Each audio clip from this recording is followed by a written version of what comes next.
Welcome to another episode of Talking College Football with JJ Kitchen. Of course, guys, a live stream. It was great. Got really busy with stuff yesterday. It was crazy. Wanted to go live yesterday. Wanted to talk about the Florida State. It was crazy. Let me see what I'm doing two times here. There we go. Wanted to talk about the Florida State stuff, man. I am 110% on board with Florida State got screwed. I am by means a Florida State fan. No shape, imagination would I ever want to stick up for them ever. But as a 13-0 conference champion, you should be in the college football playoff and should not be judged off of the injuries that you have. We'll get into that tonight. But also, too, more Pitt players hit the portal. I'll talk to you about why that's important that they did. But also, too, the portal in Alliance 412 really saving our ass this week. Alliance 412, what it did, we're going to talk a little bit about that. I know I'm going to do one probably on Saturday, a live stream, or probably our next Sunday conversation next Sunday, a live stream about Alliance 412, why it's important. We'll go over that, but the Pitt players that went into the portal, but also, too, a name that you have not heard yet, which I can release tonight from two sources that told me, two emerging names in the offensive coordinator search as we find out probably in the middle to the end of this week, a hire is going to be made. You've obviously heard the Georgia names, Brian McClendon, obviously Brandon Streeter, but there's two more names that really came up to mind this week, and I like the names a lot. We'll get into that. But first, you got to know what happens next. Cue the countdown.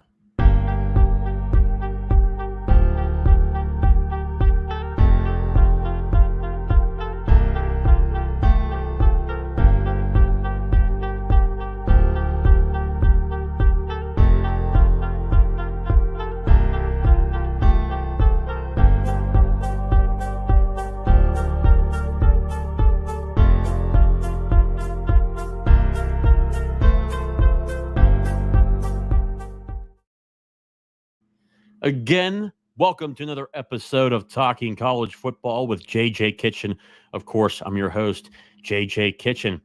Before we get into it, guys, obviously, got to show you guys again, this show is sponsored by, of course, Colonial Beer, located at 4986 Library Road in Bethel Park, PA, 15102. Again, guys, these are run by two great pitmen. Guys that I know personally. They're over in Bethel Park. The numerous selection, again, not doing nothing tonight. Obviously, it's a Monday. Can't be having a drink tonight on a weekday. Can't do it. But it's Fridays, Thursdays, Fridays, Saturdays, and Sundays. Even though the Steelers, you'll probably need a drink, especially with how the Steelers offense looks and their defense looks. You'll probably need one there. Go to Colonial Beer. They are the best. They have a wide selection, whether it's a light beer, an IPA. They have plenty of different options. You guys have seen the Twitter posts that I put up. Plenty of different options, and the place is huge. It's ridiculous how big the place is. When it comes to options, you got to go to Colonial Beer, located at 4986 Library Road in Bethel Park, PA, 15102, to obviously get the fake slide, which helps support pay the players, but also the money goes to Alliance 412, which is a preferred collective of the University of Pittsburgh.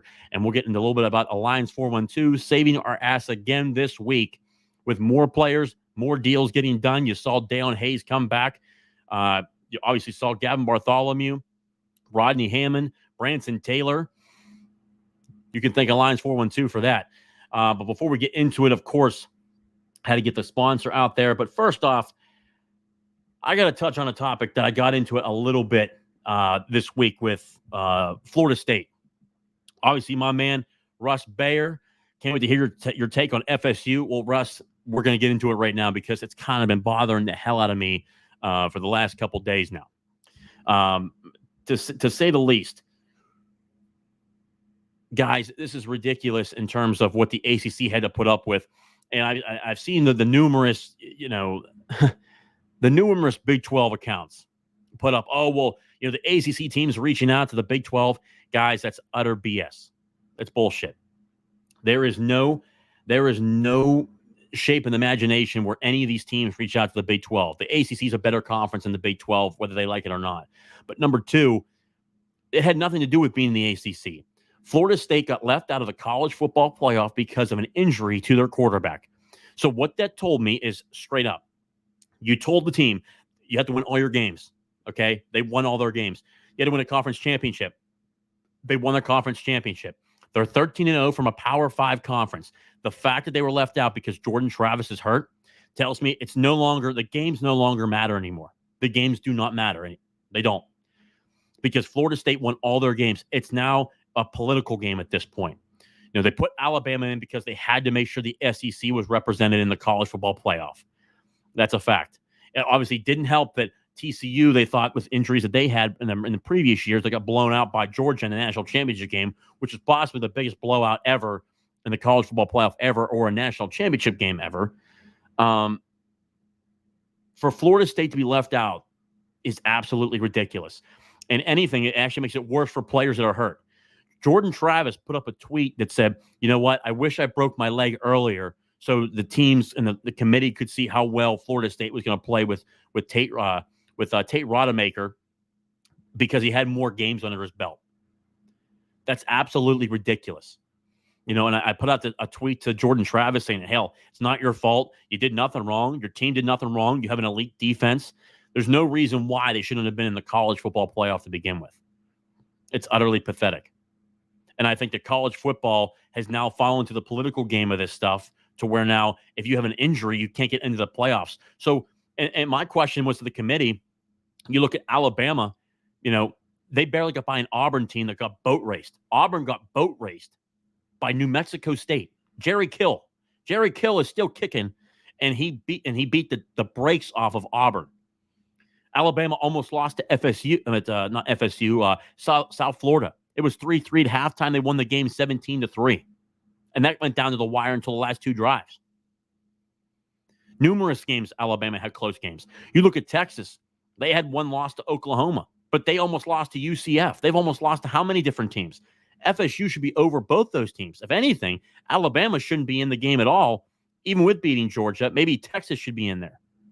But if you want to go to the strength of schedule, then it shouldn't have been Texas. It should have been Alabama, because they beat Georgia at the end. But Florida State should have been in there. And at least Florida State should have been number 3. The last two spots should have been up for grabs for Texas or Alabama. And I even put it in there earlier this week when I put out the tweet saying that Alabama should have been in over Texas because of strength of schedule and strength of record. But the fact that Florida State did not get in is absolutely atrocious. I am by no means am I a Florida State fan. I can't stand Florida State for what they pulled during the offseason, the amount of garbage they were talking. But put emotions aside, the fact is they should be in the college football playoff. And that's $9 million that the ACC is not going to get now, because we want to play political games because a guy got hurt. So if a guy gets hurt now in Alabama, let's say Malone gets hurt at quarterback during practices, does Alabama now get kicked out of the college football playoff? What happens if Quinn Ewers gets hurt again? Does he kicked out of the playoffs? It's just, what I saw on Sunday was an absolute travesty to college football. And it's just gotten to that point with the political spectrum of what college football is now, but also, too, the NIL spectrum and the numbers that are being thrown out. And again, we'll get into the conversation of Alliance 412 and, the numbers that I've heard, the numbers that I know that Caleb Williams is being offered to not go to the NFL, but to come back to USC. And he looked like dog shit this year towards the end of the year. That's just a fact. He looked horrible. I mean, it's ridiculous, the numbers that are being thrown out. There's no justification for some of these numbers. And again, we'll get into that with some of the players that left and why it's important they left, but also, too, why it's not the end of the world. To get into some of the comments here, maybe I misread your tweet last week, but I was under the impression that we were getting a new OC by Sunday. That was Noah Hiles that put that out. He didn't know when a hire would be made. I disagreed with that. I thought Sunday would be fun because there was more guys coming in to throw a name out there now. Let me see here. I got his name here. I'll put it here in a second, Will. Let me see.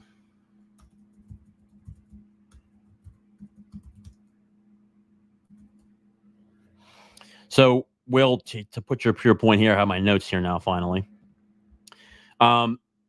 Sunday was going to be fun because BMAC, Brian McClendon, and Stetter are still two guys that are still on the board. Narduzzi interviewed them. They interviewed well, but there's still a little thought process in the back of his mind. Personally, I wouldn't mind the hire. But in the back of his mind, he's an inexperienced guy at the offensive coordinator position. Yes, he's an elite recruiter. The guy's elite at what he does. He's still on the board. But on Sunday, he interviewed Western Carolina University offensive coordinator Cade Bell. Cade Bell came in person. It was not just a phone call. It was in person. This is huge because, one, that means it's just a step closer. If anything, I probably might think, obviously Brian McClendon was already in person as well, but it kind of gets you closer. To give you an idea of Cade Bell is a guy that people are going to say, well, it's FCS. Well, Penn State hired Joe Moorhead how many years ago from Fordham, and look how it worked out for them. Cade Bell has run elite offenses at Western Carolina, won a national title in FCS. We've seen numerous FCS coaches come to the college football ranks in terms of FBS and have major success. The guy puts up over 40 points a game, over 450 yards of total offense, developed multiple quarterbacks that threw for over 3,500 yards passing. That's huge. That's important. Okay. I think that can't get overstated enough how well, when you look at numbers and on a piece of paper, there's actual guidance and evidence of how well that guy did. I know I saw during the week when that name was floated around. I saw it early on when I got a call from a couple of sources that told me that he came in and interviewed on Sunday. I'm shocked. For me, I'm shocked at the development that Pat Narduzzi's interviewing guys that are in their 30s for the offensive coordinator position. That is a huge development in terms of growth. Finally, we're done with the retreads of the guys that are in their 50s or 60s. That stuff's over. We're finally looking at guys. All of these guys that I know for a fact are in their late 30s or in their 40s. So you have a guy that can actually relate to players that aren't in their 60s or 50s. I mean, you want some younger guys, especially as assistants. I understand, obviously, you look at, Pat Narduzzi being in his 50s, late 50s and stuff. He still relates to players, but some of these guys like Signetti was not relating. The offense was bad. There's reasons why guys left, like Jordan Addison. He left not because of the money aspect, but because of the offense it looked like shit. Just call it what it is. He didn't like Slovis. That kind of stuff happened. But Signetti was a questionable hire to begin with. I thought he'd have done well because he had success in the past. Utilizing tight ends, utilizing the run game, things of that nature. It didn't come to fruition at all. It was pretty bad. But we'll get into a couple. There's one more name I got to bring up today. I just want to see some of these questions here to get to some of the questions to you guys. How far is the beer store from the stadium? Oh, Russ. Oh, God. It's in Bethel Park. So I'd say about like 25 minutes to get to Bethel Park. So you probably won't go from the stadium. But I'll work on them, whether they ship. I'll look for that. That's actually a good question. I wonder if they have to shift or not. I'll ask them that question too, because they actually may ship, especially too because of the fake slide Pilsner. That'd be actually a really good question to ask them. So, Russ, I'll let you know on that. I'll end up texting you about that. WVU fan here, calling for all true college football fans to boycott the college football playoffs. This can't stand if we allow ESPN to dictate who's in and who's out. Everyone not in the SEC and big are up Crab Creek. Tim, one of the good WVU fans, I appreciate you coming on and watching the show. I agree. When you see a team like Florida State knock it in, it's 13-0 from a Power 5 conference. They should be in regardless. No questions asked. I don't want to hear about injuries. And on top of that, someone reached out to me about the injuries and saying, well, they lost their starting quarterback. The guy's not Jordan Travis. Well, FSU has a really good defense. Also, too, the championship game or the playoff doesn't start for another 3 weeks. That's 3 weeks of bowl practice that this guy could have used. And he's actually a decent quarterback when he actually gets some actual reps. So that was my biggest thing. And to Tim, to your point, I don't like how ESPN dictated that stuff too. And if you noticed, Booger McFarland and Dan Mullen were the only two guys that were sticking up for Florida State. The rest of them were pretty much shitting on them. And it kind of tells you the agenda behind what ESPN was trying to do, where, they're looking at matchups, they're looking at viewerships. Florida State's a big fan base. They would have certainly had a number of viewerships. That's a fact. Okay. And in my personal opinion, I think, if that's something that's held against Florida State, for how they looked, Florida State with a backup quarterback had more total yards on Saturday than Michigan.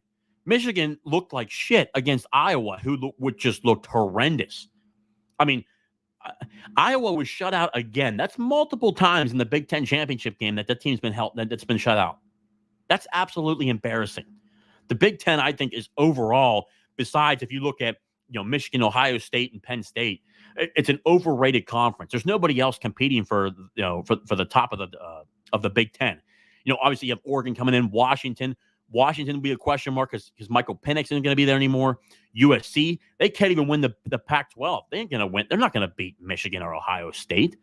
So that's another team you got to throw in there. Some of these other teams in the Big 12, you look at like Nebraska, Minnesota, Indiana, Illinois, these teams, Michigan State, Rutgers, Maryland.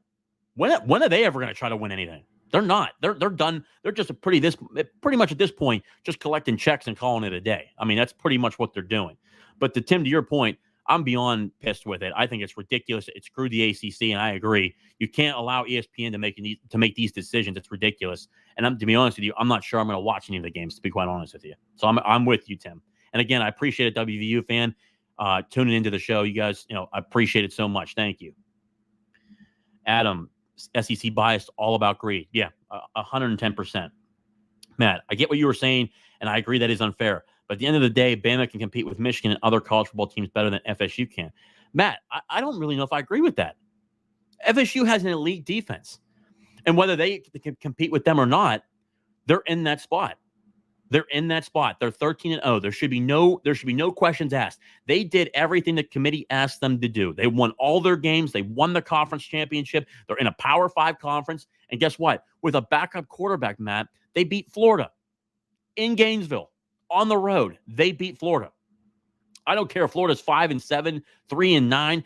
That place is always crowded. And it's a rivalry game. Rivalry games are totally different. So that was one. Two, they beat LSU earlier in the year. Yeah, they had their starter, Jordan Travis, but their defense was the same. They absolutely beat the brakes off of LSU early on in the year, too. That's another thing.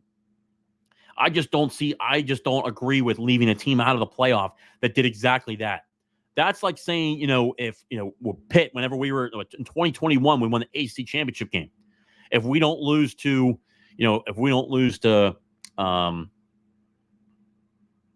let's say we don't lose to Western Michigan or Miami, we're 12-0. We win the AC championship game at 13-0, and Jordan Addison gets hurt. Or let's say Kenny Pickett gets hurt.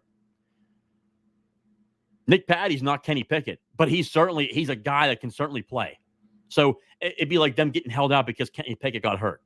I just don't agree with that. If you do what you're supposed to do and you have a perfect record, and with the record that they had, their strength of record was third. You got to let them in. You have to. Will, why even have the Power 5 distinction if you're going to cheat an undefeated Power 5 team from a one-loss SEC team? This hurts the foundation of the sport long term. Will, I completely and 100% agree. Byron Fleck, you're confusing the best teams with the deserving teams. FSU was the latter, but not among the best teams. The committee's guidelines express how allow the consideration for injuries. It's not even deserving, though. Their strength of record was third. And if you're looking at these teams, then how many? So you're going to tell me even with Tate Rodemaker, look at Texas. They lost almost numerous games. They lost to Oklahoma. They almost lost to UCF. They almost lost to Baylor. Look at Alabama. They almost lost to Auburn. They almost lost to USF. I just can't. I cannot justify putting that in over a Power 5 team that literally in the guidelines. Okay, you want to talk about injuries? That's bullshit. That's ridiculous. The injuries happen. That's like in the National Football League. If a running back gets hurt, you play all your games, you win your division, but then all of a sudden you have an injury, and all of a sudden, you know what? Let's have a committee. We need to talk about if the Steelers or the Patriots or the Bengals or the Ravens, you know what? Lamar Jackson's out. They shouldn't be in the playoffs. They shouldn't be in there. It's the same thing. It's just ridiculous. Florida State should be in the college football playoff without anything, hands down. They earned the right to be there, and I know you're saying deserving and who's the best four and who's deserving. They still have an elite defense. I mean, their defense is still really good. And against, let's be honest, let's put them at 4, for instance. Put them at 4. They're facing Michigan. Michigan looked like shit against Iowa. Looked like shit. Iowa lost 31-0 to Penn State. Just being honest, you can't leave Florida State out being 13-0. You can't. In the Power 5 conference with 2 SEC wins. You just can't. Florida State had a problem that the ACC has no 2 ND place team, and it's been like that for 2 years. Steve, I'm trying to see what you're trying to say here.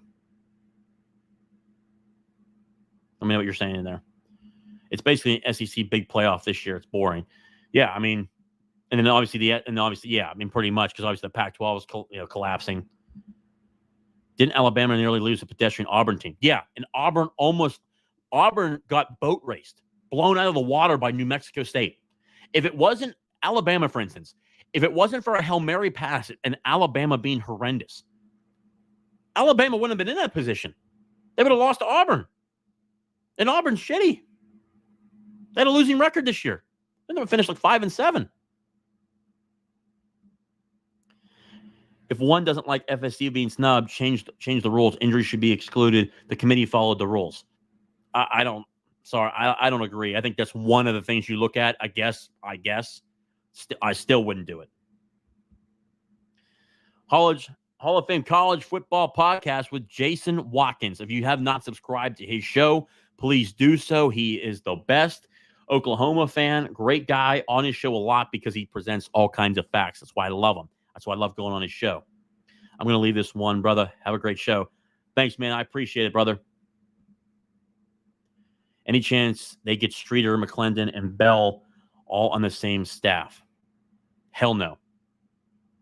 I mean, it's going to be either Streeter, it's going to be McClendon as the OC, Streeter as the quarterback coach, and then McClendon will be the wide receiver coach, and then Bell's off. Or you get Bell from Western Carolina, and he comes in as the OC and the quarterback coach. Preferably, I see both sides. McClendon's a guy that can recruit. I think from anybody I've talked to, from Georgia guys, and I'll have guys on if he does get hired, he's had success. People say, well, he wasn't great at South Carolina. It's South Carolina, and they had numerous injuries. The 1 year he was the OC, they looked great. Jake Bentley threw for over 3,500 yards. I mean, he basically turned water into wine. That's how I look at it. And the guy's grown. That was at 35 years old. He's now 42 years old. So he's more experienced with multiple years at Georgia. I wouldn't mind it, but I also wouldn't mind the Western Carolina guy because he's actually proven to be a good OC. That's just my take. Let me see here.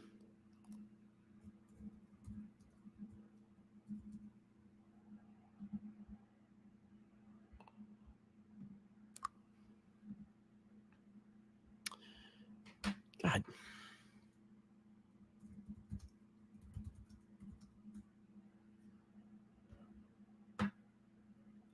If I can find it here, I'm trying to find the other name here. I thought I had it down.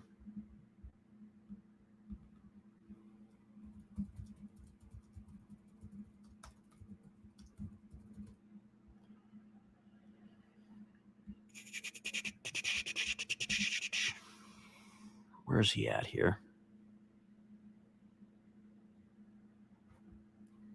That's his name there. There we go.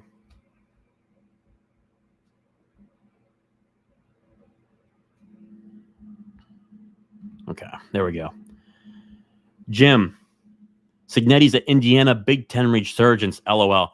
Dude, we got the wrong Signetti. That was the problem, Jim. That was crazy. We got the wrong Signetti. And his presser, when he got to that gym and he said, I love that video. He said, I've never taken a backseat to anybody. I'm not starting now. By the way, Purdue sucks. And the crowd went absolutely nuts.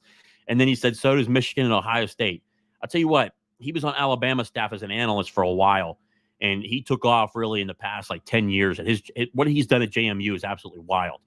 The only thing, though, is that Indiana's a tough place to win. It's that simple. It's a tough place to win. They lack the resources, but he develops talent. Obviously, Mike Shanahan will go with him to be the offensive coordinator there. I wish him the best. But, Frank Signetti should probably take a lot of stuff from whatever whatever his brother's doing, because obviously, he's doing a hell of a job. No second place team in the ACC, no second place team in ACC, and it's been like that for years. I'm still missing what you're saying. When do you think an OC will be announced? I'm with you. I wouldn't be mad at either, but if they get the guy from Western Carolina, then they would have to get guys on staff that are good recruiters. I mean, Adam, at the end of the day, too, what's to say that guy's not a good recruiter? You know what I mean? He's a younger guy. He has a bunch of connections within the FBS level. He has been interviewed before. He was actually looking for a couple other jobs, but he didn't like the coaches that were there, the head coaches that were there. He declined them. He took this. He's looking at this job. It would be good. But another name that I want to bring up right now that interviewed Sunday, that I know for a fact that interviewed Sunday, Boise State offensive coordinator Bush Hamdan. Bush Hamdan interviewed. Obviously, they just won the Mountain West. They just won the Mountain West title, beat UNLV. Brennan Marion's obviously UNLV. They beat Boise State, beat UNLV 44-21, I believe the score was. Bush Hamdan was actually brought to my attention today. He did interview yesterday. The Western Carolina offensive coordinator, Cade Bell, obviously, he was in person on Sunday. He was actually at the facility on Sunday. I do know that for a fact.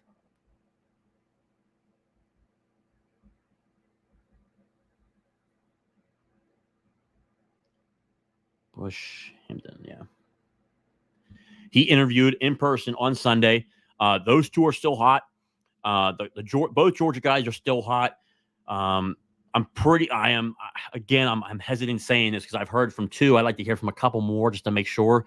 Chris Beatty, the former wide receiver coach for Pitt and current Los Angeles Chargers wide receiver coach right now, he interviewed as well. He was an interview. They talked to him. From anybody I've talked to, they said he's a great X's and O's guy. Great X's and O's. When it comes to translating to players, I heard when he was here, it wasn't great. I'd like to hear from a couple more former players about that. He said it wasn't great, but he said he's extremely, extremely intelligent with X's and O's. It's unequivocal. I mean, the guy is incredible at that. So if he's good with X's and O's, I'm fine with that. Obviously, he would coach wide receivers. And the reason why I'm saying wide receivers, from everything that I've heard and from everybody that I've talked to, is that Tyquan Underwood's probably going to go to Syracuse.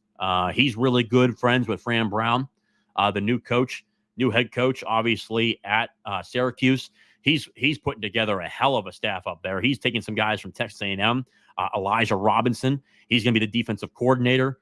So I don't expect Tyquan Underwood to be back. I don't expect Borbs to be back. I don't expect Powell or Tim Salem to be back, to be quite honest with you. I think there's going to be a whole entire push on the offensive side to move out. Potentially, Randy Bates won't be back. I just think he might be headed towards retirement. He's done a hell of a job at Pitt. I just think that maybe just at his age, he's almost getting ready to go. I mean, he's almost 70 years old, for crying out loud. That's just stuff I've been told. But again, Cade Bell interviewed in person on Sunday. But Boise State offensive coordinator, he did a phone interview. Bush Hamdan, or I guess a Zoom call. Bush Hamdan, he's obviously put up great numbers. If you don't know who that guy is, I suggest you go on to Boise State's coaching staff, look at his numbers. Again, the guy averaged 30-plus points a game, I think, every game but one. I mean, that's kind of nice. Also, too, I know people were asking me a lot about a couple other candidates here. I got some more notes here.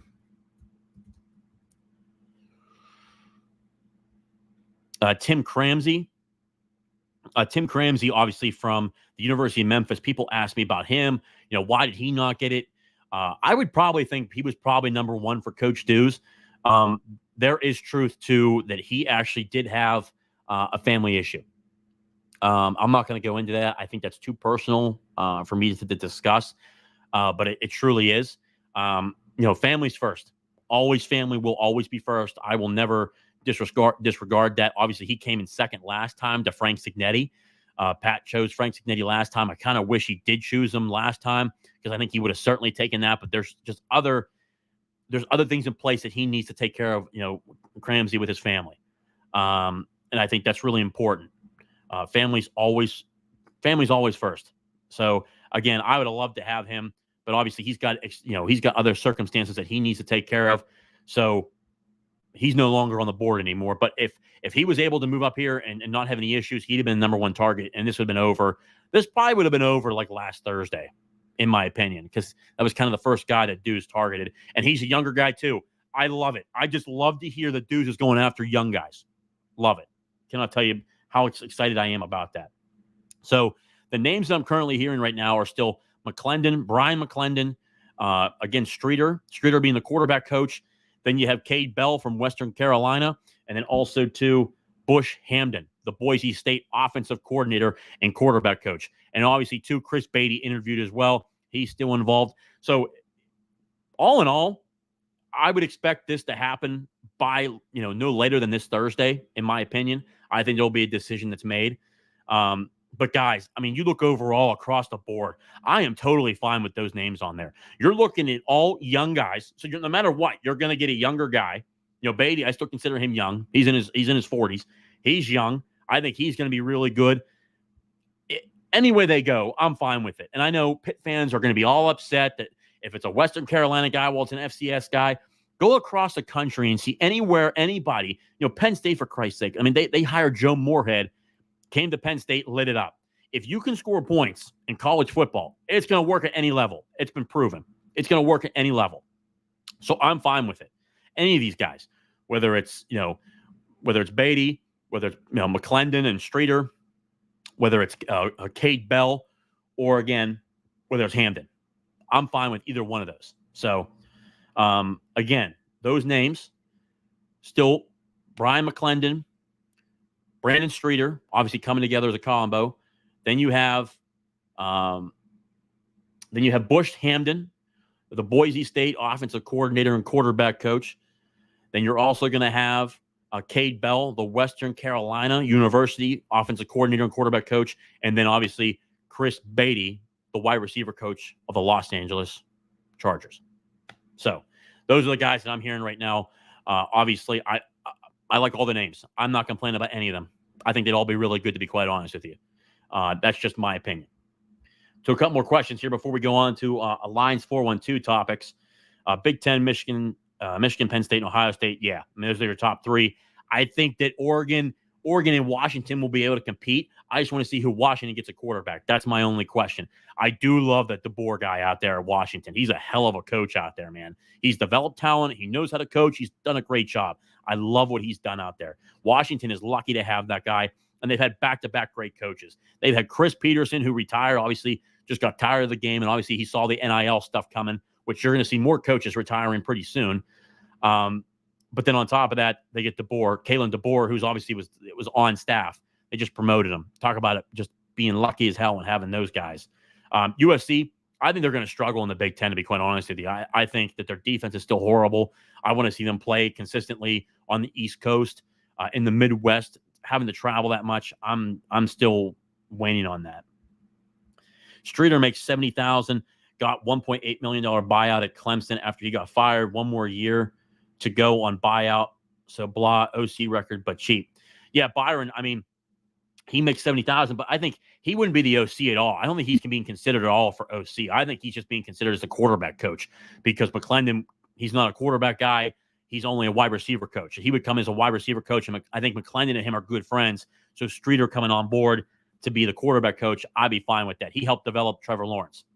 I'm fine with that. But as an OC, I would definitely have a problem with that, I think. Being at Georgia, that certainly helps for 2 straight years. I mean, that helps. But I'm with you. I wouldn't be happy about that. Pat would hire him just to spite Brennan Marion, LOL. That breakup was a really, really crappy one. I think that, and again, I try to tell people this too, because I think this is a conversation people need to have. There were a lot of people that were really upset that Brennan Marion didn't get the job. I rooted for him. The hometown kid, I loved it. But he was involved in a number of names and a number of places this year, and they all declined him. Just saying. Penn State was involved with him. They said no. They said no to him. San Diego State wanted him as a head coach. They said no. From everything that I've heard in closed circles, guys, when you hop from job, it's like any of us at our jobs. When you hop from job to job, year to year, you are taking a major risk at hiring that guy, even though he might be a great offensive coordinator. You are taking a major, major risk by hiring that guy, because if you put a lot of resources into him and he leaves after a year, you're back to ground zero. And I want people to understand this too. The portal, when a coach leaves, your head coach leaves, the portal opens for 30 days. You want your roster to be gutted 2 years in a row. That's a very questionable thing. And even as an offensive coordinator, you're developing his offensive scheme, the go-go offense, which is totally different than anything you'll see in college football. You know what I mean? That's a risk. So while I like Brennan and I like his offense, that's a risk, man. It is. I love it too. Young guy and way out of what he's comfortable with. Exactly, Adam. And I think he understands that, because if this happens again next year, I think Deuce will be out of a job, just from what I've been told. So he gets that. Tim Lester. No, he's out. Mike, I hear what you're saying with Tim Lester. I've not heard anything with Tim Lester. None. I've heard the 4 names that have been consistent on my board with Brian McClendon and Brandon Streeter coming together. Obviously, Cade Bell from Western Carolina. Obviously, the new name from Sunday, Bush Hamden, the Boise offensive coordinator and quarterback coach, and then Chris Beatty. That's all I've heard. I've not heard Tim Lester, in which, to be honest with you, I don't know. That'd be like too much of like a hire that Deuce has had in the past. I think Deuce is looking to develop and go a different way, because the time's not with Pat Narduzzi right now. Pitt won an ACC title 2 years ago and was ranked in the top 25 both years, 20 wins in 2 years. He has to get back on track this year, or he's gone. And that's from reliable people. If he doesn't fix this, he's out. I mean, that's just a fact. That's how college football is going at this point. And people are throwing money around like crazy. My man, Jason, fact, SC sucks. I agree. Let me clarify, Lincoln is trash. I agree, brother. And all Pitt fans think he's trash, too, for tampering with Jordan Addison, too, by the way. That's just a fact. Again, if you haven't subscribed to the Hall of Fame College Football Podcast with Jason Watkins, you need to. And Coach. You'll love Coach. Okay? I can just tell you that. Subscribe to his channel.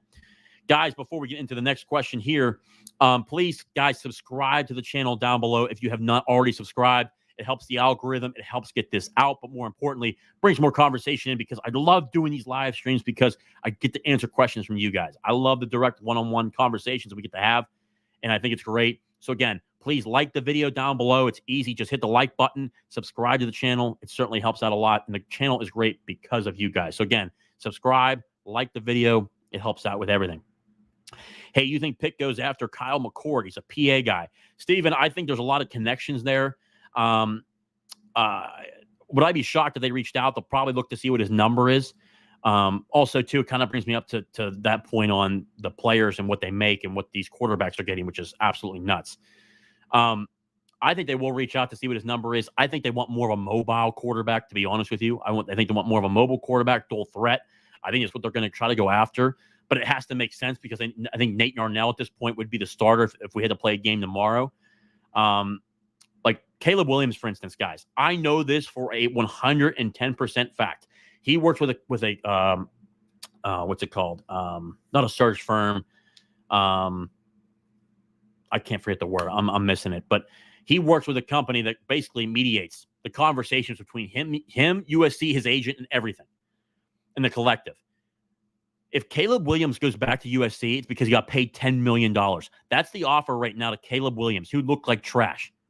$10 million is what Caleb Williams is being offered right now to go back to USC after going 7-5. The numbers at this point are wild, and that's a very rarity thing. That's just Caleb Williams. Now, I think on average, you're looking at quarterbacks looking to try to get $1 to $2 million in that range. The guys that are established. That's why you're seeing so many quarterbacks going to the portal. That's just kind of what it looks like at this point, but it's crazy. Caleb Williams getting $10 million to be average as hell and go 7-5. Wild. Why is McCord leaving Ohio State? That's crazy. Because, Jason, to be honest with you, from what I've heard, they're going after Cam Ward from Washington State. I thought it was crazy. I think the kid's actually from every one of the players that was teammates with him. They all love him. Ohio State players love the kid. Love him. Won like two back-to-back state titles in high school. It was wild. It's crazy. I mean, it's a shame. I think he's a good quarterback, but from what I've been told is that Ohio State's going for Cam Ward at Washington State all in. I think it's like a $2.5 or $3 million offer at this point is what they're offering him. It's crazy stuff. Now the questions are really coming in. OSU probably has another QB lined up. Yeah, Adam, Cam Ward. That is the guy you need to watch. And then potentially Will Howard. I think Will Howard, he's from Central PA too. I wouldn't be shocked if Pitt tried to reach out to him, have a conversation, see what his numbers are. It'll be over $1 million, but we'll see what he does.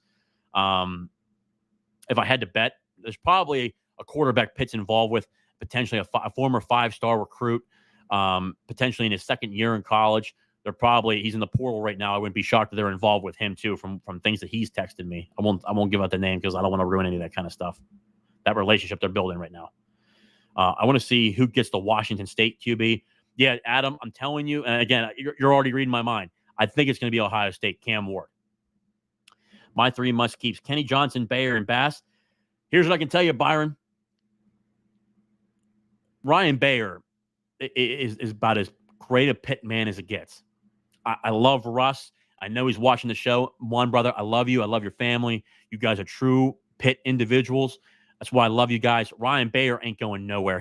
I know for a fact he's 100% bought in. Same thing with Kenny Johnson and Jordan Bass. They're not going anywhere. I can tell you this right now. Alliance 412 is doing a hell of a job, and we're going to get into that just because I got to tell you guys the facts about that.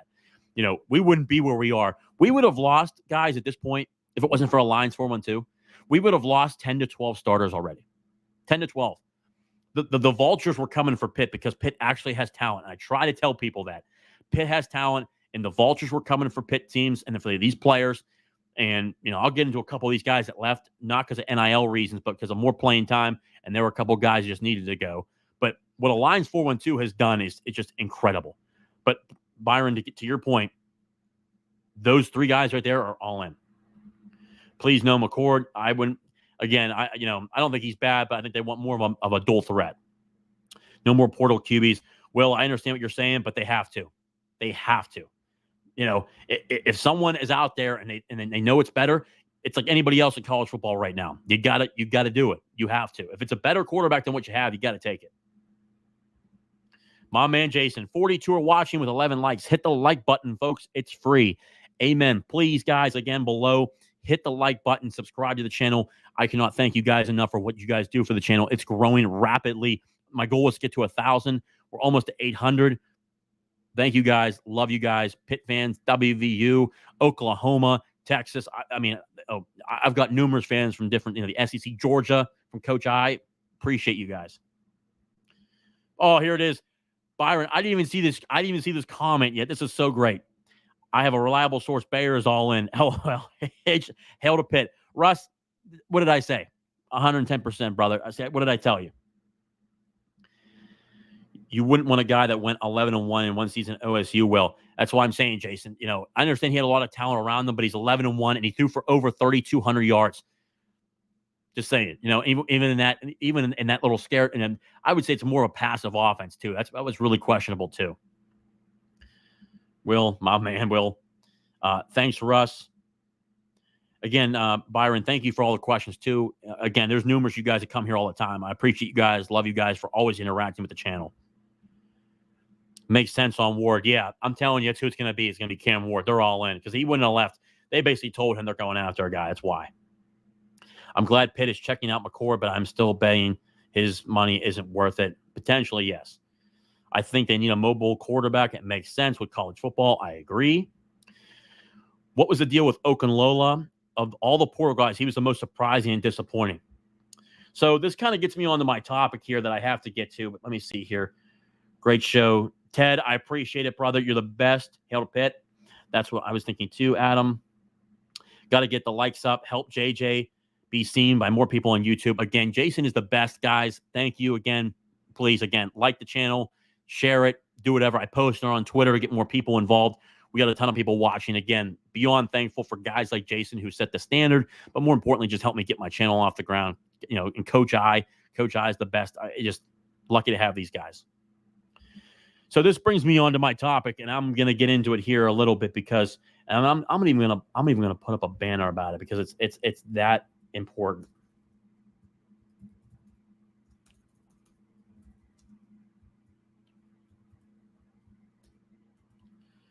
Let's see here. I'm going to put this up here. Guys, this week, and I have to bring this up, and I want you guys to understand this because I'm going to be very honest with you. And I think it has to be said because more people need to know the truth about what's really going on like in the college football world. For starters, here's a fact. The numbers being thrown around right now are absolutely ridiculous. Okay. When you look at names, obviously, since we last talked, let's be honest. Samuel Okunlola, TJ Harvison, Trey Anderson, Addison Copeland, those guys are replaceable. When you look at Samuel Okunlola, that was strictly NIL, and the numbers were ridiculous.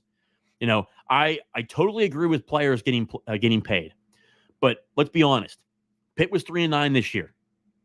That's horrendous. That's embarrassing. That's a joke. And I know a lot of it had to do with Frank Signetti, but let's be frank too. And not to be a pun there, that was actually pretty good there. I didn't even think about that. I just threw that out there, not to be frank. But to be honest with you, we were 3-9, and this was possibly the worst run defense under the Pat Narduzzi era. Okay, so there were numerous guys on that end. DeAndre Jones left because of NIL. I totally disagree with that. Pitt allowed you to develop for 4 years without seeing any results. Major mistakes on his end. And they allow you to stay. And Pitt's a lot different than other places.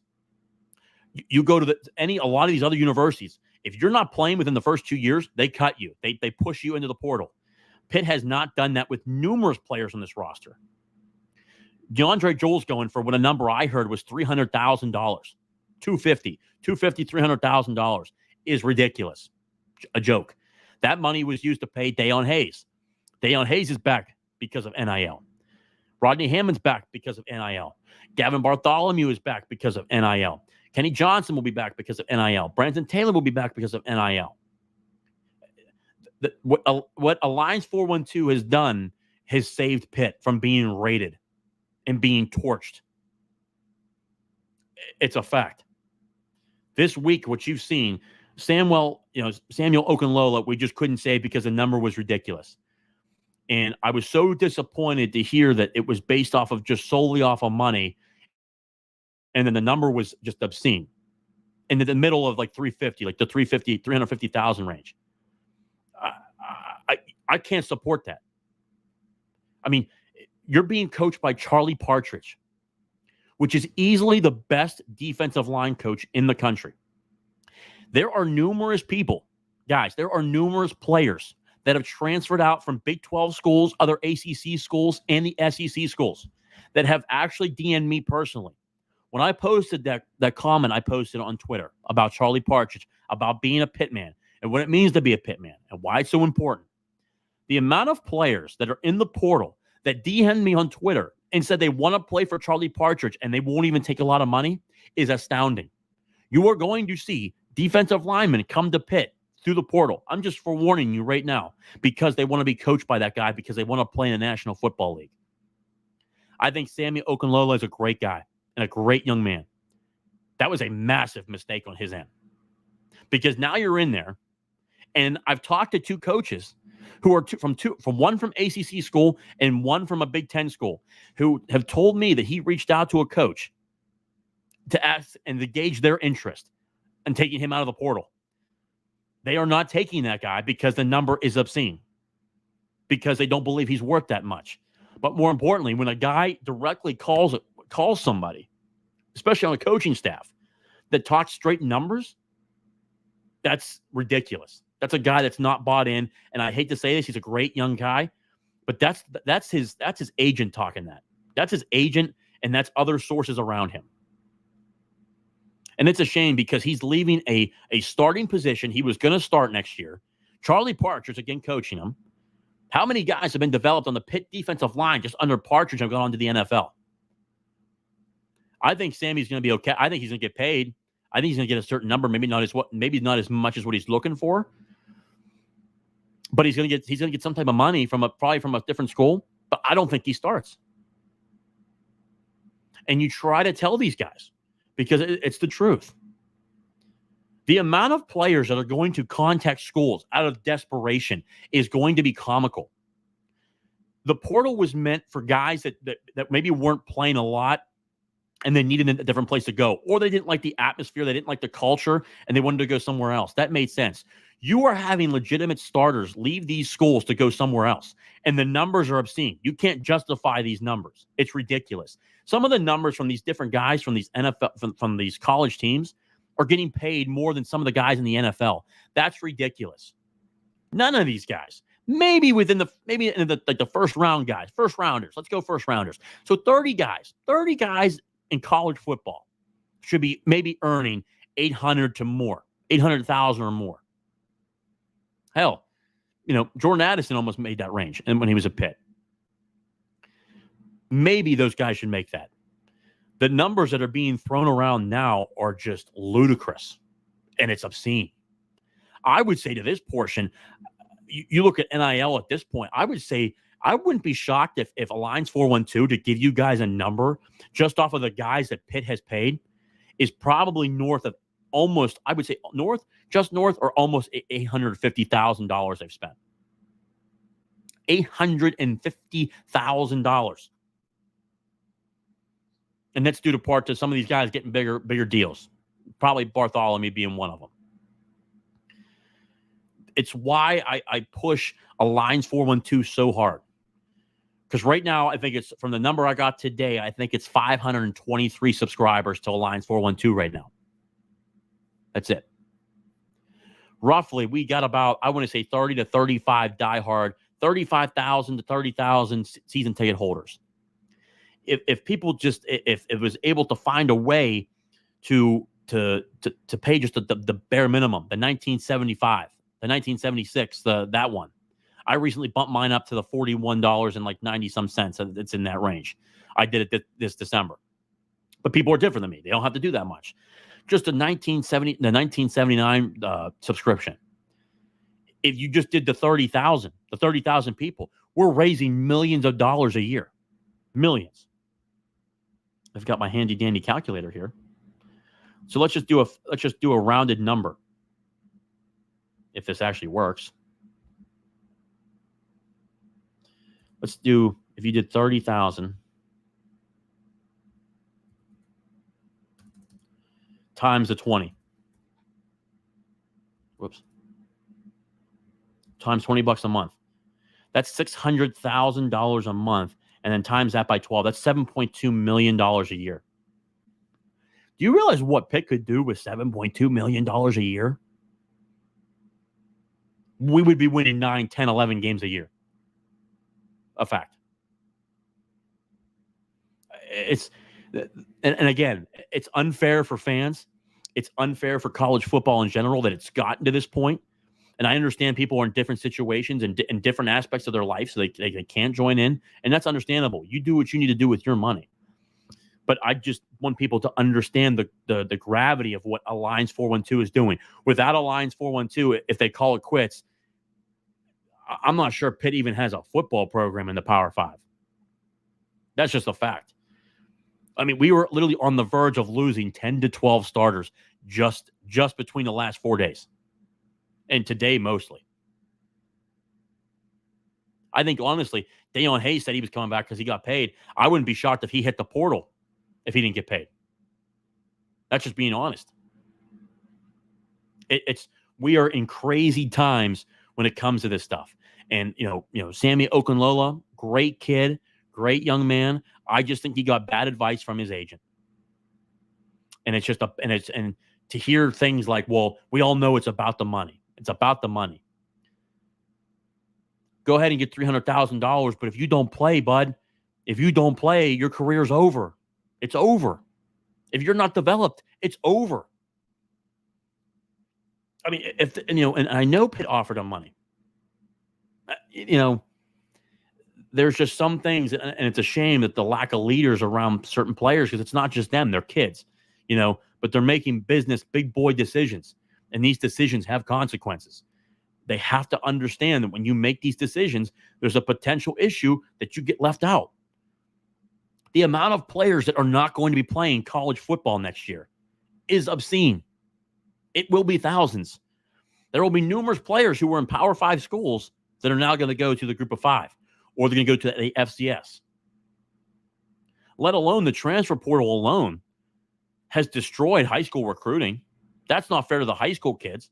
The amount of recruits and high school coaches that I talk to, not just in the Pittsburgh area, Florida, Georgia, Texas, Kentucky, that I talk to, that they talk about how their kids aren't getting recruited as much from some of these Division I schools because of the portal, is obscene. It's stupid. So I understand why fans would be severely upset with what football has turned into, college football. But for Pitt to stay competitive, we need to add more numbers. We're almost at Alliance 412 dumped that thing today. We're almost to the $1 million challenge. We're almost there. But we all gotta pitch in or subscribe. If you can't donate to that, you gotta subscribe. And the more people we get to do it, the more competitive Pitt gets. For me personally, I'm a season ticket holder as well. Okay. I want to go see a good product. I don't want to buy season tickets and spend all that money, plus the donation, which is over $1,000. I don't want to spend that money and not see a good product. That's why I donate, and I want the university to succeed, because we have the resources. We have a culture where guys love it, and guys don't leave. Some of these guys had to get pushed out to leave because they're helping them look for playing time. That's the majority of them. The tough one that we've lost this year, I would say the toughest one is actually Sammy. Kamara we're now getting deeper at linebacker, so where I think it's okay. We're young, but we're getting deeper. Ted, thank you so much. Great show. Hail to Pitt. From Jason, JJ's the man. He gives more credit than his due. Hail to JJ. Jason, just speaking facts, brother. You guys are the man, and I appreciate everything that you guys do. Do you see Partridge taking over at DC if Bates retires? Yes. Just my opinion. And I think he'd be a great defensive coordinator. I would love to see that man run our defense. I'm just being completely honest, and I think he does, because he's really good at it. And he would still be the defensive line coach, I still think. He still would be, in my opinion. No way sustainable. I agree. Byron, players can always rescind their decision to go into the portal if the team will take them back. Any players in the portal today who might jump back, thinking specifically of George and Kamara? Thanks. Great show. Byron, I can tell you this right now. 99%. There might be that 1%. But 99% of the teams, if you enter the portal, they're not taking you back. And I can tell you this right now. Kamara didn't leave, and again, I'm not going to go into the weeds here because I do know what happened, but I'm not going to go into it too much. Kamara left not because of NIL. He just needed a fresh start. And there's some stuff behind that. And again, I wish him well, but there's some stuff behind that. And I think that just both parties needed to go their own separate ways. Just my opinion. When it comes to George, no, they're not going to rescind anything. If you enter the portal at Pitt, you're not coming back. They're not going to allow you to come back, which in a way I agree with. Because if you let them go out into the portal, you've set a standard for all these other players in your team who say, well, I'll hit the portal, and if I get what I want, I'll take it. But if I don't, I'll go back.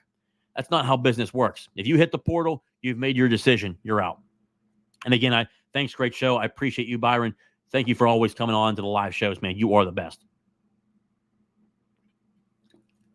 Same thing with Adam, Will, Mike. I appreciate all you guys.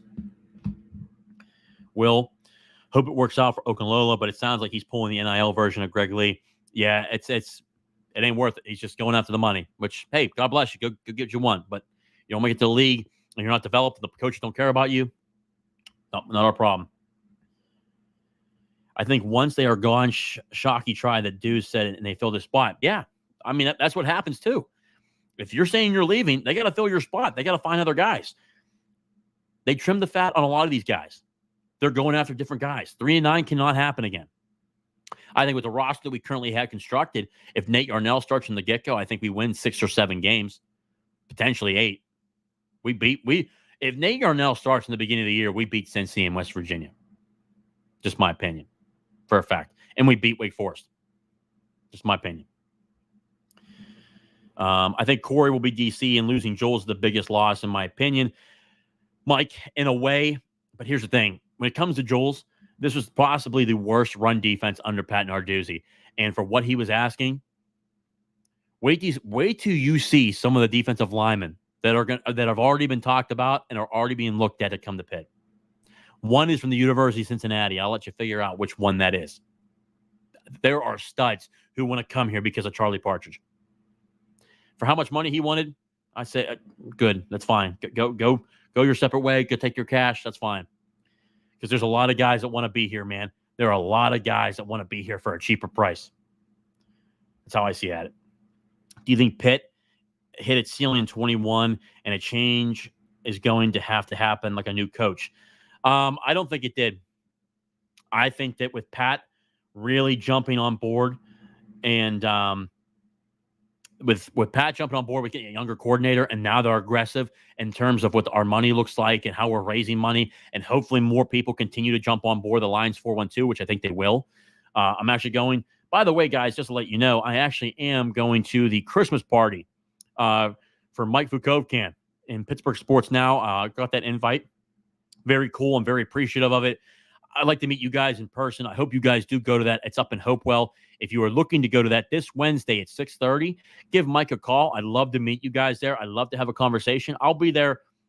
I'll be there as long as you guys want to answer questions, to talk about a Lions 412, to talk about players, to talk about the transfer portal, anything I know. I can't thank you guys enough for supporting my channel.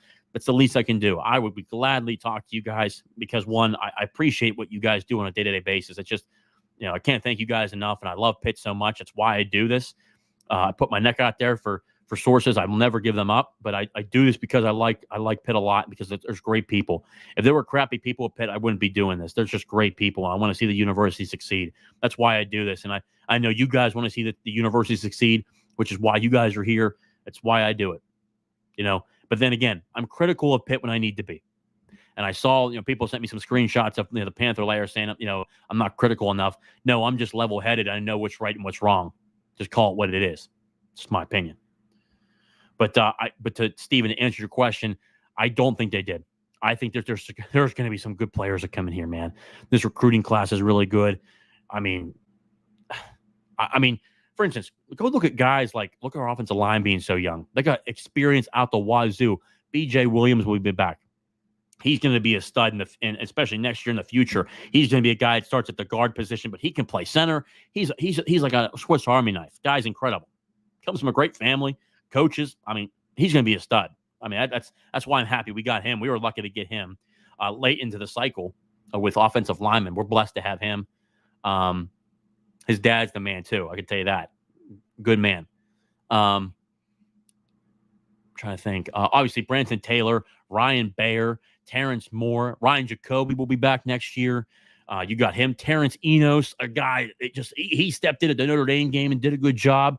You got him, Jackson Brown, the legacy name. His dad played at Pitt. So you got a number of guys, and I think they might add one more guy to make sure they got like 7 or 8 guys. You want to have depth. We've seen injuries this year.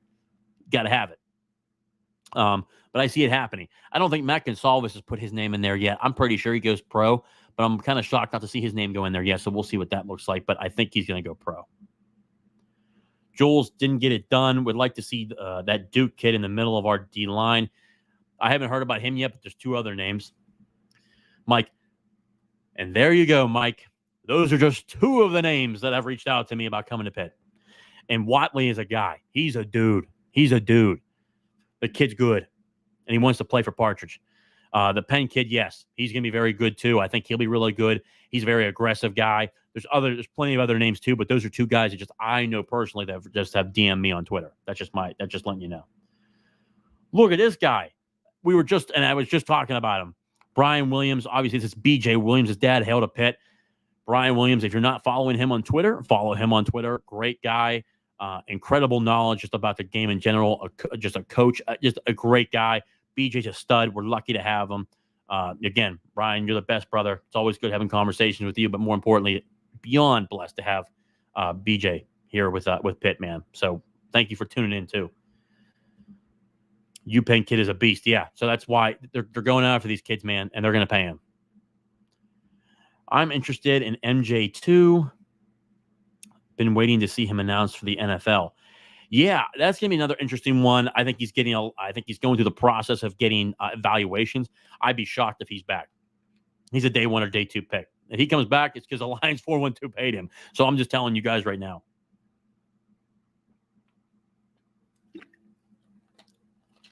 But guys, I'm harsh on the Alliance 412 stuff because collectively we all have to do it. I don't like how we have to contribute to stuff too. But if it's going to help the university be successful, and if I have season tickets, I want to see a good product. I don't want to see 3-9 again. This year sucked. That was hard to watch. I mean, the offense was just, my eyes wanted to burn. That's how rough this was.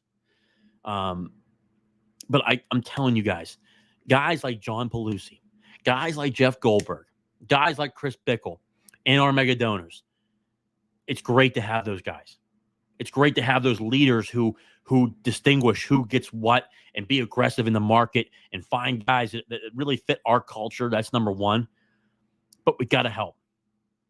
It is so crucial, guys. If we just all contributed just the bare minimum, and there are people who are subscribed to Alliance 412 that they're at like the 500 level, $500 a month, $100 a month.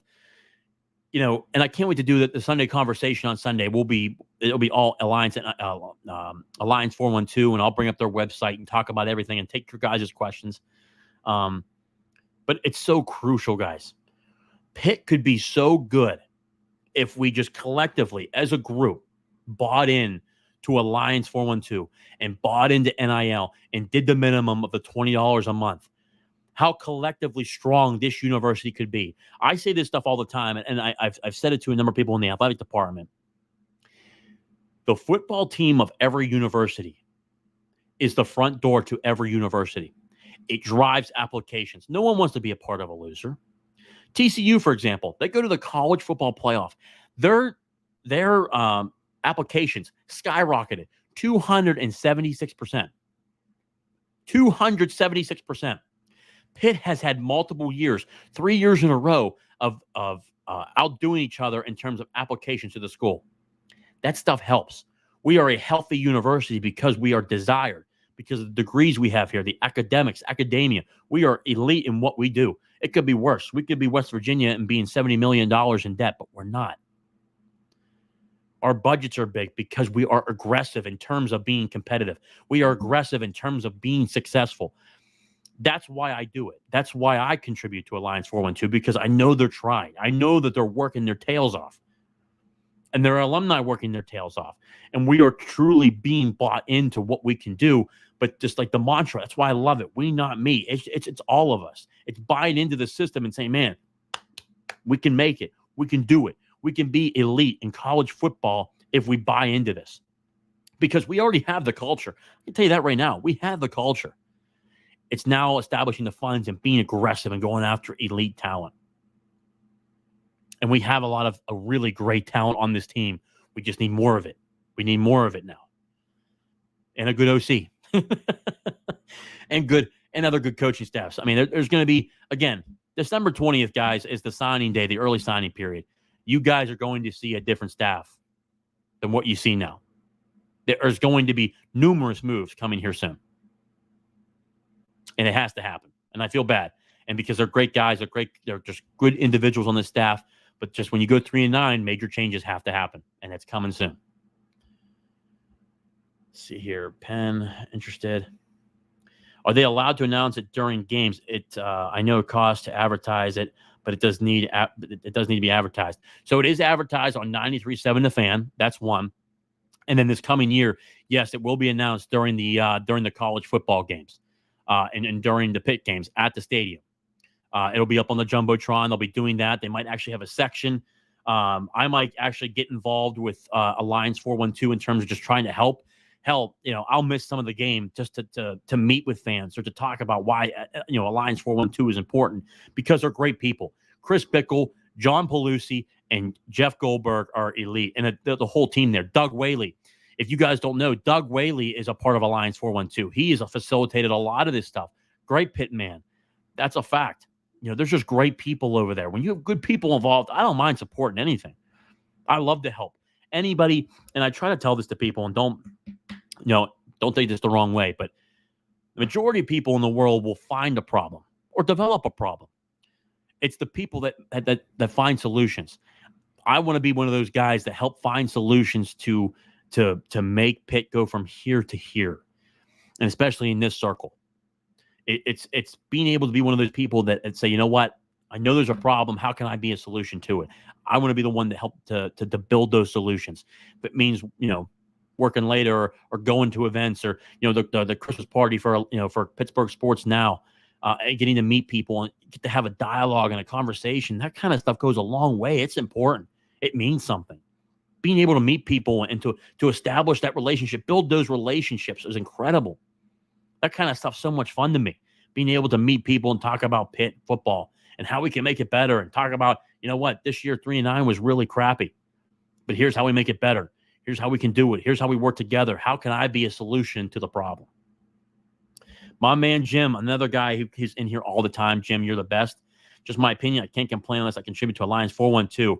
Amen, Jim. I'm a 1976 member, and telling anyone in Eastern PA Lancaster to buy the fake slide Pilsner.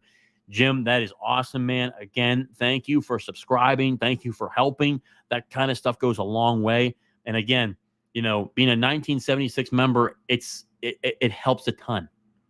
It helps a ton.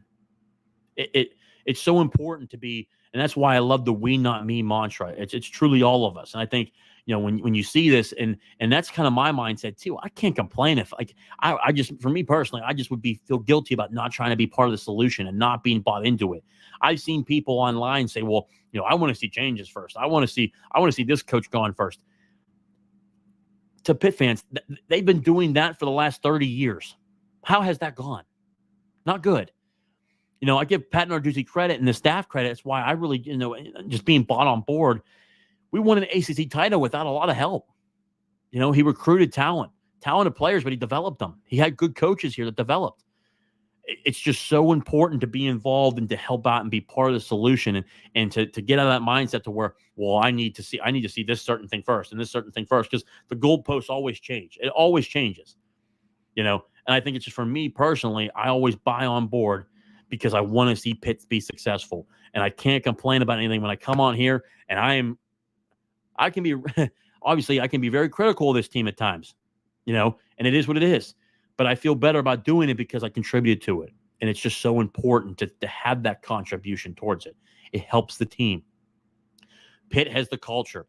And now we're starting to build the NIL collective. And players are seeing it, especially in the portal from other schools. It means something. Pitt could be so good, man. I mean, in the ACC, it's a great league. The ACC is a great league. I don't care what anybody else says. And that's why Florida State, even going 13-0 this year, it's a great league. Numerous teams. We had 5 teams at one point ranked. If Riley Leonard doesn't get ranked, Duke's still ranked. Clemson should be ranked. It is what it is.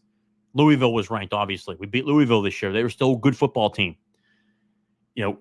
Pitt can be severely worse off. But they're good because of the culture they built. But Alliance 412 doing basically God's work at this point and saving starters. Again, I've said it before. Pitt would have lost 10 to 12 starters this week if it wasn't for paying guys and Alliance 412. And the subscribers are already there. I think I said, 486, if I have my number here correctly, 486 subscribers so far to Alliance 412.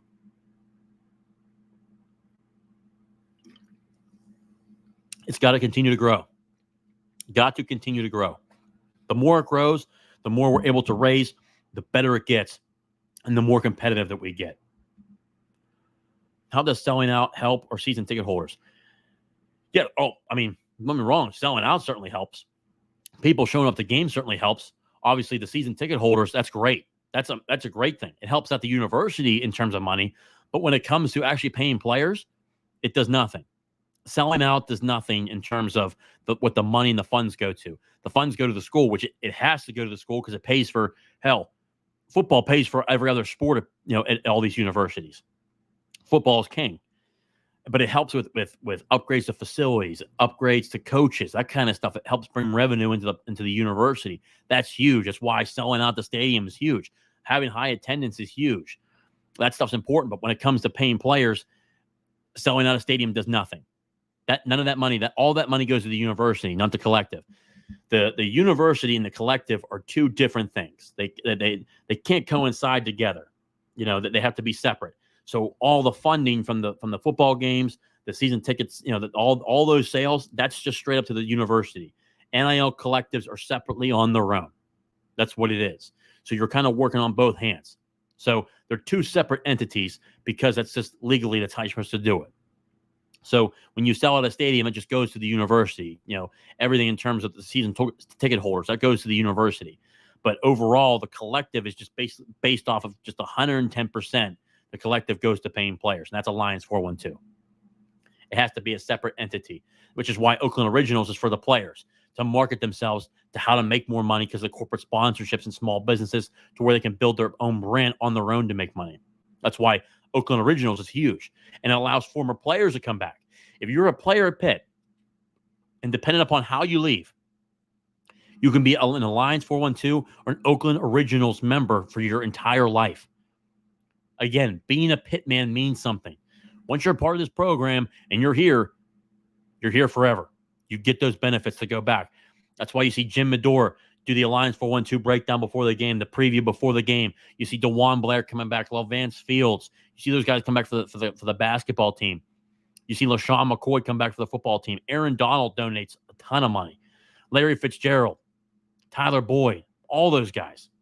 They're phenomenal guys and phenomenal when it comes to this.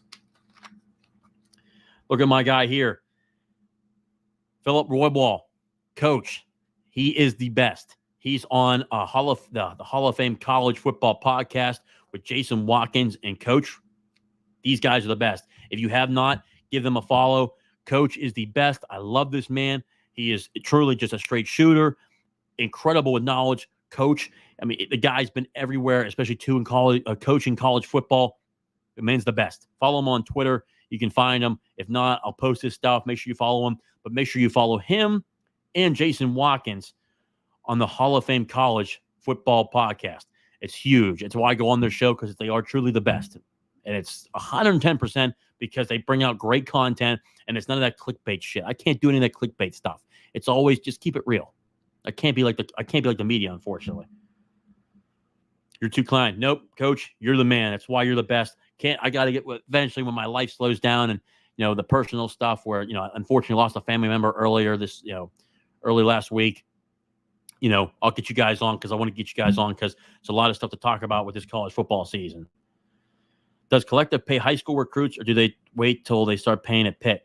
They'll pay high school recruits. They did that with I'm not going to put out names, but they've done that to a number of high school recruits that they know they solidified the deal with. It's for high school recruits, keeping players. That's why I'm telling you, for these coaches, they recruit them out of high school for a year and a half, 2 years, potentially even 3 years, get them on campus. And then when they're on campus, they got to recruit them again and keep them here as long as they possibly can and then pay them even more here. So, so potentially some of these guys are, hey, they don't get a deal out of high school. That's fine. Come in here, prove it, and then you get paid. There's some guys who just they're elite level. You have to pay those guys out of high school. It is what it is. But Pitt has done that. Pitt has been aggressive with that. So, again, it's Alliance 412. It does. The collective has been aggressive in that to make sure they keep guys. There's guys in this class that they've paid. It is what it is. And I think it's a major bonus to where, hey, they pay the guys because they know they want them, but then more importantly, they recruit them here, but they want them to stay here. When we develop you, you stay here, and then we pay you once you start performing. I think it's a two-way street. Very good question, Stephen, by the way. I'm sorry, thank you, Coach. I appreciate it. It's a tough week. That's why I moved the podcast from yesterday to today. It's just a tough week. But Stephen, a great question. That's just the more when it comes to paying players, I mean, the collective is to pay players coming out of high school, a few of them, but the majority is for the players that prove themselves. If you prove yourself at Pitt, and even if you're a freshman, you come in and you play right away and you've proven yourself, you're going to get paid. But we just need more funds from people to all buy in. My goal realistically, I really want that 10 to 20,000 subscribers, and Pitt would be lethal. Pitt would be lethal in paying players to keep them here, but even in the portal to supplement the gaps that they need to fill after guys graduate. Because Pitt develops too. So it works both hand in hand. All right, guys. I'll take a few more questions here. Let me see here. A couple more comments here. Mark Zapp. McCord is from New Jersey. Went to St. Joe's Prep in Philly. Howard's from the Philly area. Downington. Yes, Mark, you are correct. Yes, and that's why I think they've contacted both of them. I posted on Twitter today. I posted an article that they were connected. They were connected to it. I think that was huge. Whether they're from Eastern, they're from the PA area, but obviously 247 connected Pitt to McCord. And I think that you'll see like Will Howard. Yeah, Howard from the Philly area. They've been connected to him as well. He's going to obviously have a lot of offers, to say the least. Again, guys, please subscribe to the channel down below. If you've not hit the like button tonight, please hit the like button. It does a lot to help us out. You guys, again, the conversations have been great tonight. I appreciate you guys again. Again, when it comes to the coordinators, I told you guys I'd bring certain names. Again, Brian McClendon, Brandon Streeter is the OC and the quarterback coach there.